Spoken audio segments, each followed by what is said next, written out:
and track them down in game 5 from 26. Finish this thing off. Skip, I don't know if you noticed this, but this is what I'm noticing about Joel Embiid. Fatigue is playing a role in Joel Embiid's second half. In the second half of his last 2 games, he's 3 for 21 from the floor in the second half. He's 1 of 10 from the floor in the fourth quarter. Skip, now what happens when you're not healthy? You don't get to do your normal conditioning. If your normal conditioning is running on the treadmill or riding a stationary bike, you don't get an opportunity to do that when you're healthy. And even if you ride the stationary bike, how hard do you think Joel Embiid is riding that stationary bike, Skip, in his off days? So he's starting to, what we're seeing is that he's like a fighter. The deeper you go into the rounds, the more fatigued and he starts to wear down. Because if you look at him the first half, Skip, he's unstoppable. And then you look at him the second half, and it looks like Trae Young can guard him in the post. Because something is going on with Joel Embiid and fatigue setting in midway through the third quarter and beyond. Because he looks like a shell of himself in the second half of these ball games. With that being said, it's going to come down to Ben Simmons, Skip. Ben Simmons and Tobias Harris, they've been stealing the Sixers' money. They stealing the money right now. Tobias Harris, you can't make that kind of money and give him 4 points. Ben Simmons, you can't take 4 shots in a ball game and expect and have an impact on it, Skip. Nope. He can't. So, yeah, while we're getting on Joel Embiid for coming apart, coming unglued in the second half, he's like, I should have done enough in the first half that Tobias and Ben can take it from here. And for whatever reason, Skip, they've been awful in this series, with the exception of maybe a game here or there or a quarter here or there. Ben Simmons and Tobias Harris haven't played well. But this game is going to come down to the Hawks, and can they handle the moment? Knowing what's at hand right now, Skip, we got an opportunity to advance to the Eastern Conference Finals. And who knows, Skip, what can happen. Anything can happen. Now, we didn't think this would be a series. A lot of people say, oh, I always felt it was going to be a long series. This was going to be 6 or 7 game series because Atlanta was better than people thought. I'm going to take the Hawks. Trae Young has been phenomenal. He's averaging 29-11 in this series. They can't keep him out the lane because he's either going to float it or Capella or John Collins is going to dunk it on the back end of it. So I'm going to take the Hawks in a very close ball game. I believe they close the Sixers out tonight. By the way, it seems to me that I actually made the Joel Embiid running out of gas point to you yesterday. Yeah, I think you're right. And I think I used the stat that he was 3 of 21 in the combined second halves. So I think you just plagiarized me, but that's okay. I did. I plagiarized you? Yeah, you plagiarized me. Okay, next. And I do agree with that point because I obviously made that point, and I do think that will play a huge role tonight. I won't be at all surprised because, remember, the Sixers are still 3.5-point favorites at Atlanta tonight. Right. I will not be at all surprised if Joel comes out in the first quarter and goes 8 for 8 and outscores Capella 17-0. And I won't be surprised if the Hawks lead by 12 at halftime. And then Skip, he's dominated every first quarter. Yeah, he's dominated every first half. Yeah, he has. So then we'll see what we see. Will they hit the wall? Will Ben Simmons become hack-a-ben liability in the third and fourth quarters? We'll see. For me, I'm sticking with the Sixers to win tonight and to win Game 7 because I'm sticking with what happened in Game 3 at Atlanta. Do you remember that one? That was the blueprint for Philadelphia's success story. That was a game that the Sixers dominated 127-111. It was at Atlanta, at State Farm. In that game, that night, Embiid went 27, 9, and 8. That'll work. Tobias Harris that night gave you 22, 8, and 5. That will really work because he earned his $33 million that he made this year that night.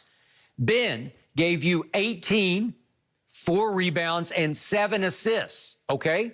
It's not great, but it's enough. You can win with that, right? And Korkmaz gave you 14, and Seth gave you 12, and Dwight came off the bench and gave you 12 and 6. Work, work, work. That all adds up to the blueprint of 127-111 Philadelphia over Atlanta at Atlanta. Well, that's it. That's your formula for success. That night, Atlanta was 6 of 23 from 3. Right. Well, they're capable of doing that. They're capable of feeling too much pressure tonight, because you could argue, just as we did with the Clippers, they better do it now at home. You could argue that there'll be more pressure tonight on the Hawks at home. Right.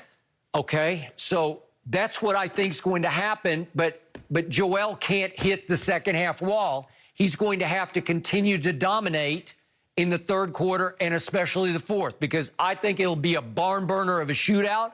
I think it'll still go down to the wire, and I think somebody's going to have to rise up and take over the game. Mostly it's got to be Joel Embiid. I still say he is unstoppable when he decides to post up and impose his will on anybody in the paint. You can't drift. You can't go, like you talked about Giannis. You can't start jacking up threes and fall away twos. Yeah, you bailing them out. No, you're bailing them out. So in the end, our guy Doc Rivers, has to push a button tonight, and it better be the right button, because something needs to be tweaked. You don't have to start over. You don't have to tear it up and try to rebuild it overnight, but there has to be a coaching tweak that makes the Sixers feel better about their strategy and about themselves, because I pointed out yesterday, there's an alarming trend here concerning Doc Rivers. I love him. You love him. We all love him. He's had obviously a great career, but even our man Chris Broussard points out in his career, he's blown a lot of big leads in the playoffs, and it started last year when he was the Clippers coach.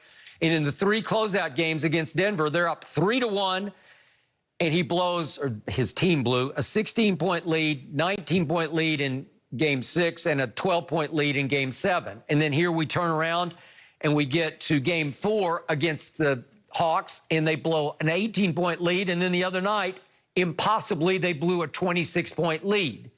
Well, that's just wrong. And Doc's on a little bit of a hot seat here, because they need to reverse that trend. They need to take a lead and keep a lead, and keep, as the old saying goes, foot on throat tonight, because the Hawks are dangerous, obviously, especially at home. And I give you that Ice Trae has been very difficult to deal with, especially in fourth quarters, because he can not only get to the end of the lane at will, he can get to the free throw line, and he can make his late game free throws. Skip, think about what you just said. Yeah. Skip, think about this.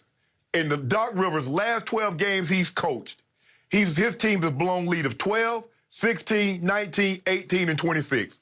So 5 of the 12 games in which he's coached, they've had double-digit leads, substantial double-digit leads, and he's lost them. And I know for a fact that inside the Clippers hierarchy, they felt like Doc just got sick and tired of the Clippers last year and basically just folded his arms and watched. And basically went, as you said yesterday, Phil Jackson has said, you guys figure it out. Right.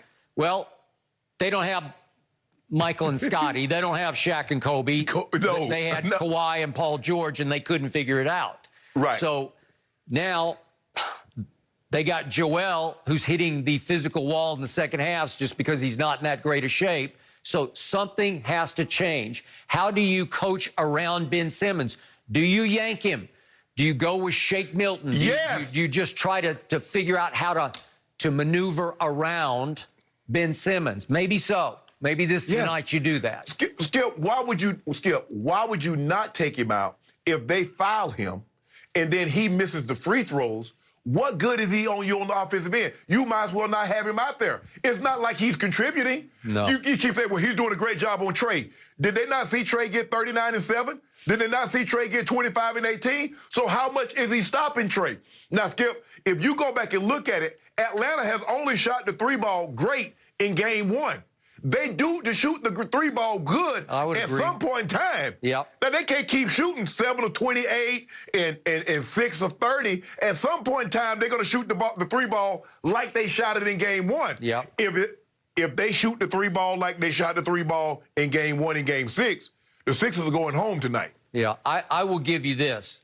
Bogdanovich and Gallinari, they shoot threes like they mean it. You know, when they shoot it with conviction. Like when it leaves their hand, it looks like they believe they're going to make the shot. Yep. I fear them when I'm rooting and betting against them, and I will fear them tonight. And think about this.